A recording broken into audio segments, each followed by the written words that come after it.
দেশে কিংবা প্রবাসে বাংলাদেশিদের এই রমজানে ইফতারের রসনা বিলাসের জুড়ি নেই। ইফতারের টেবিলে বিভিন্ন ধরনের ইফতারের পসরা সাজিয়ে না বসলে যেন রমজানটা পরিপূর্ণ হয় না।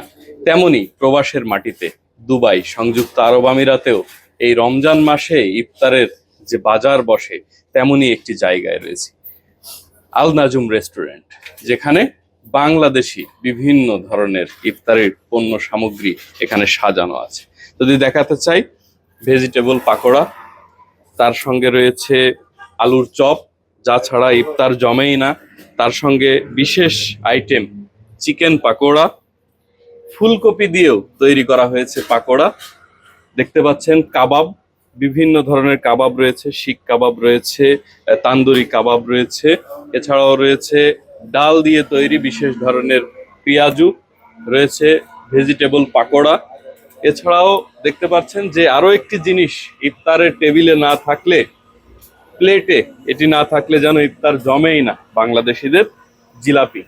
এই জিলাপিটিও দেখতে পাচ্ছেন যে বাংলাদেশি কারিগর দ্বারা তৈরি, আড়াই প্যাচের যে জিলাপি আমরা বলি, সেই জিলাপি কিন্তু পাওয়া যাচ্ছে আল নাজুম রেস্টুরেন্টে। এছাড়াও রয়েছে চট্টগ্রামের ভাষায় যেটিকে বলা হয় মিহিদানা বা বুন্দিয়া। খরচ বাঁচে 65% পর্যন্ত। ওয়ালটন বিএলডিসি ফ্যান ছড়ায় স্বস্তির সবুজ হাওয়া। সেটির এখানে দেখতে পাচ্ছেন যে খুব সুন্দরভাবে এটি পরিবেশন করা হচ্ছে, তার সঙ্গে আরো অনেক কিছুই রয়েছে।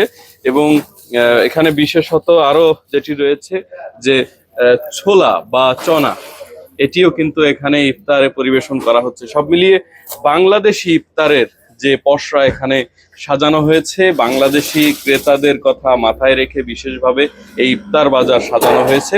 পাশাপাশি Arabic traditional food, Pakistani, Afghani বিভিন্ন ধরনের বা ইরানি বিভিন্ন স্বাদের বাহারি সব খাবার কিন্তু এই রমজানে এই ইফতার বাজারে পরিবেশন করা হয়। আমরা আরো জানতে চাই যে এখানে কত ধরনের ইফতার পরিবেশন করা হচ্ছে এবং কি কি ইফতার রয়েছে, কতগুলো আইটেম রয়েছে। এখানে তো আইটেম ইনশাল্লাহ 20 পদের উপরে আছে আইটেম। আমাদের এগুলোর মাধ্যমে আমাদের মান্দি বিরিয়ানি আছে, একটা কুম্বুর মতন সাজাইয়ে, এটার মধ্যে চারকোল থাকবে, চিংড়ি ফ্রাই থাকবে, কাবাব থাকবে, কালাবুনা থাকবে, বিরিয়ানি থাকবে, দম বিরিয়ানি রাইস থাকবে, চিংড়ি ফ্রাই থাকবে, সব আইটেম থাকবে। আবার আপনি মেজবানির আইটেম গুলো আছে, মানে ইফতারের পরে যারা মেজবানি খায়। আর স্পেশালের মধ্যে আমাদের হালিম আছে, বিফ হালিম আছে, মাটন হালিম আছে, চিকেন হালিম আছে। হালিম গুলো অনেক ভালো হালিম, অনেক চলে এখানে। আর এখানে হলো সুইট আইটেম আছে, হলো আপনার কিরমন আছে, মালাই চপ আছে, রসমলাই আছে, ফাইস আছে, সব আইটেম এখানে আছে। আর ফ্রুটের আইটেম গুলো, যে এখানে জুসের আইটেম গুলো অনেক আইটেম আছে, ভালো ভালো আইটেম। ইফতারের যত ধরনের আয়োজন, বিশেষ করে বাংলাদেশি স্বাদের ইফতারের যে আয়োজন, তার জুড়ি নেই আল নাজুম রেস্টুরেন্টে। দেখতে পাচ্ছেন যে সবাই স্বাস্থ্যবিধি মেনে, যেটা হাইজিনিক মেনটেন করে তারা কিন্তু ইফতার পরিবেশন করছে। শুধু তাই না, বাংলাদেশি স্বাদের খাবার, অবশ্যই পণ্যের দামও কিন্তু বাংলাদেশি এবং বাংলাদেশি প্রবাসীদের সাধ্যের মধ্যে।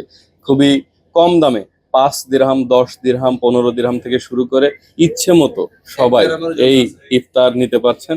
তিনি আবার বললেন যে 1 দিরহামেও অনেকে ইফতার নিচ্ছেন। এটি আসলে খুব ভালো ব্যাপার। প্রতি বছর রমজান এলেই এভাবেই ইফতার বাজার জমে ওঠে। প্রবাসীদের এই ইফতার আরো মহিমান্বিত হোক, রমজানের প্রতিটি দিন আরো আনন্দময় হোক। প্রবাস থেকে এস এম সাফায়েত।